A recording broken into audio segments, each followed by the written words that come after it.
How you all doing? It's getting a bit darker in this little grove that I have here outside the house, and I don't even know how this grove actually happened. It's just nothing grows in here, so it creates like a bit of a canopy, and you might it's getting a little darker because the foliage is kind of covering us, but it's quite a sweet spot because the rest of I've got like a third of acre of land, and the rest of the apart from where we have our garden and stuff, it's all just overgrown. It's like trying to keep, trying to maintain the landscape in here is like friggin' fighting against the Congo. And so I got a few things coming up. Not necessarily Bigfoot related. Maybe Bigfoot related. I'm not too sure about my next guest, but I have two guests coming up, and one of them I've been speaking to on my YouTube page.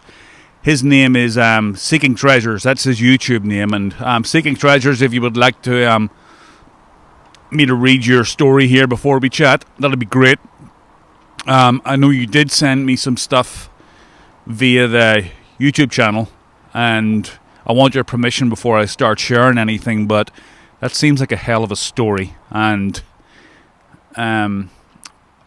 if you want, I can just read what you've sent me on the YouTube page. But if you want to write out something more, more, well, how would you put it? More informative, and, that'll be great. But anyway, so this Thursday, I think it's this Thursday, we've been trying to do this a few times, but both of us have small kids, and we always get, we find it hard to actually get this together, but it's happening this Thursday night.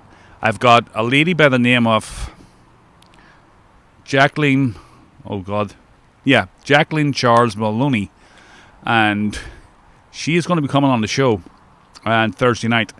Now, I have a small excerpt from a post she made on Facebook in the Bigfoot and all things crypto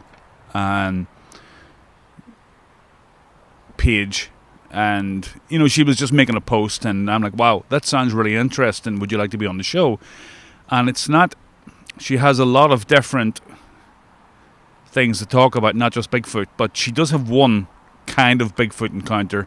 Well, it sounds like Bigfoot to me, and I would like to read it to you. Let me see. I'm just going to read it as it was written on the Facebook page. So, this is what Jacqueline writes. In my 20s, I took a long walk on what we dubbed the witch trails.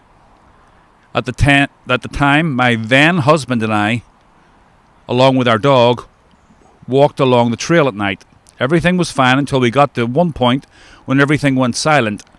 Any person who has ever went hunting knows when they're being watched. Yeah, I've never got that whole thing about being watched. Many people that have, damn itchy out here. Many people that have had Bigfoot encounters talk about this feeling of being watched.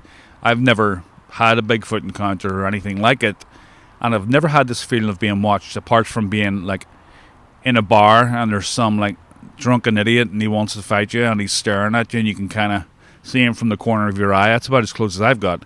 Anyway, so she goes on to say, we stopped and our dog came closer to our side. The hair on the back of my neck stood up and we both looked up. Something came out from one tree and leaped to the next tree. Kind of, if you've ever heard of Mike Woolley's encounter, the thing jumped like 20 feet, flat-footed. It didn't like take a running jump. It jumped from a standing position 20 feet behind another tree. That's one of my favorite encounters. Look it up, Mike Woolley. It's on Sasquatch Chronicles. And so before skeptics said it was a squirrel, last I checked, squirrels don't look like monkeys. And we don't have monkeys in Tennessee. What we saw was a long arm like an orangutan. I used to always say orangutan, but it's actually orangutan. I don't know. Maybe I'm the only one. But slimmer. I got to see it before it left and didn't stand. I got to see it before it left, and it didn't stand taller than 4 feet. We left, of course, Well, more like moved quickly. A few weeks later, our dog was dead. I've had other experiences, but this story I'll never forget.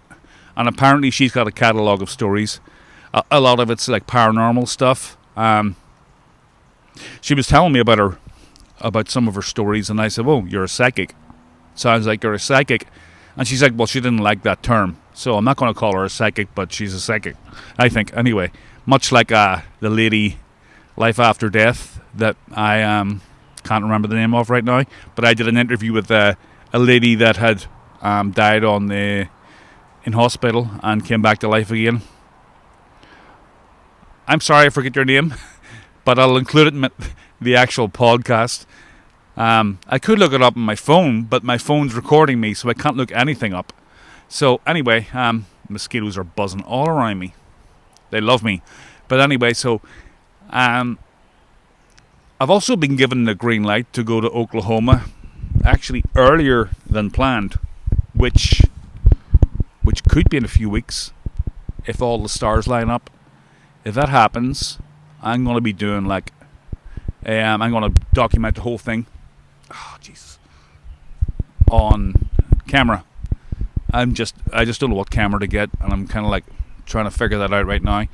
And there's a lot of activity happening down there at the minute, and before it gets really hot, I'm sure Oklahoma, it's right beside Texas, I'm sure it's like unforgiving, worse than a Massachusetts summer. So plus there's snakes and stuff down there. I don't mind snakes, I don't like spiders though, and hopefully there's not too many of those. I'm more afraid of spiders than Sasquatch.